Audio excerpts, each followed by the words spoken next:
Hey guys, how's it going? Kevin here. Today I'll be walking you through what I believe are the best purchasing decisions when buying a full spectrum Muse hobby laser for your hobby or business use. Before we get started, I want to remind you all that I have a referral code that you can use that gives you $125 off your purchase of any FSL lasers, and you can find that code in the description below. Alrighty, so the first thing we need to consider when selecting Muse is what's your budget and primary use for this laser. If you're wanting to purchase this laser to supplement your business or part-time hobby use, then the Muse series is right for you. If you're expecting to run this machine 24/7, then I'd recommend you look at more powerful options such as 90-watt lasers and greater machines, unless you're considering a Muse Titan, since that is a 90-watt laser.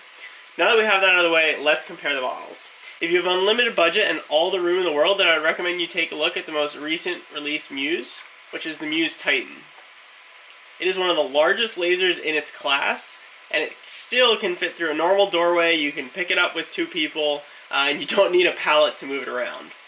This is the only Muse that you can get with a higher wattage 90-watt tube for faster production, as well as cutting through thicker materials. All the other Muse desktop models come with either a 40-watt or optional 45-watt tube.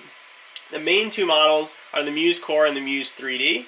These are the two lasers that we're going to focus on today. The Muse 3D has a camera and an autofocus system that allows the laser to automatically focus to the correct distance, regardless of what material you put in the bed. Additionally, the camera that is located on the laser head takes a picture of the entire workspace. You can see that right here. And that helps you easily lay out your designs on the piece that you're working on.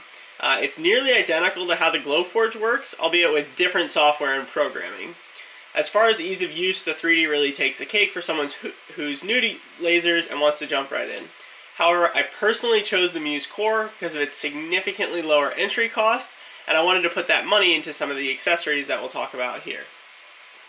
I did not feel I needed the camera because of the perimeter feature that comes on all the Muse lasers that essentially draws a box around your design prior to cutting it, so you know exactly where your design is going to go. Additionally, I was okay using the standard focus puck that's provided and manually focusing my machine. So if you end up selecting the Muse Core, here are all the items I recommend you purchase. First, you'll need a chiller for the laser, and I would recommend either a CW3000 if you're in an air-conditioned environment, or a CW5000 if you're in a hot environment, such as, so here's an example of what a CW3000 looks like, one of these. This is just a normal radiated chiller, so it's never going to get sub-ambient because it is just passing water through a radiator essentially, and cooling the liquid in that method.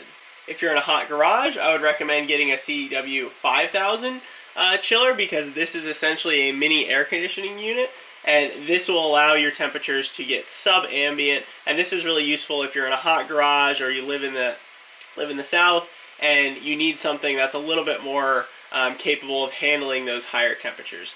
They range in price anywhere from $150 to $600 depending on which version you're getting, be it the 3000 or the 5000. It also depends on the brand you purchase from. There are some knockoff brands, there are some name brand brands. You can kind of pick whatever you like, whatever fits your budget within there.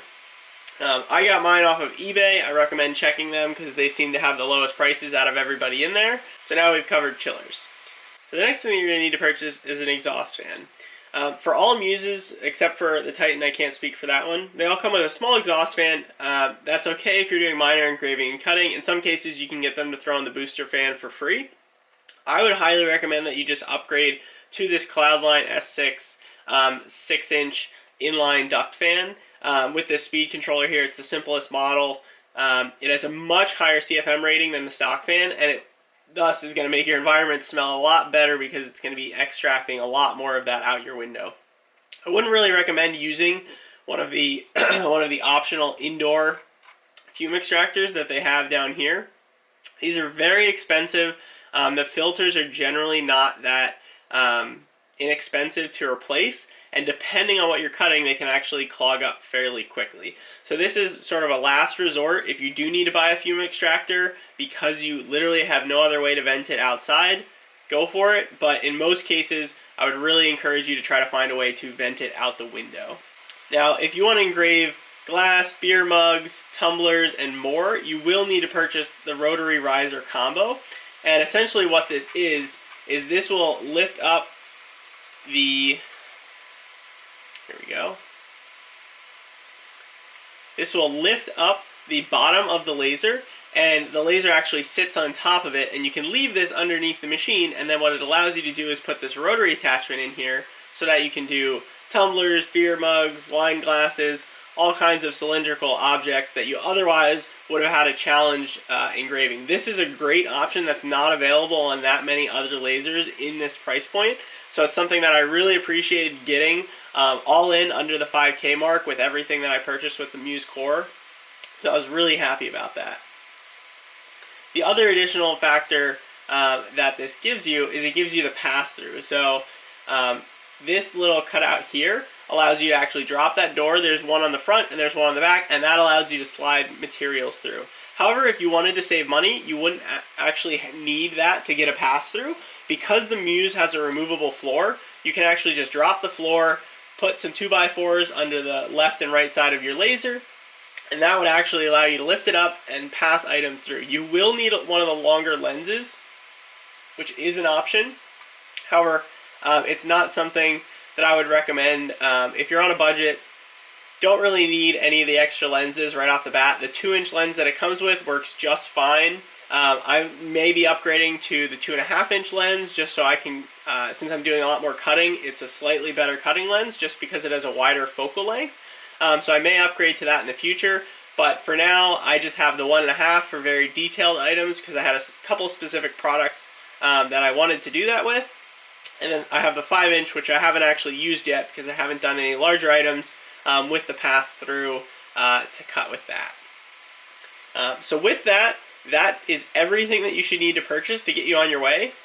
If you end up deciding to go the Muse 3D route, the only thing that you would have to not purchase is the chiller, since the Muse Cool Box is actually, which is here, $750 in the core, that's actually included in the price of the 3D for free. So you wouldn't need to purchase the CW3000 or 5000.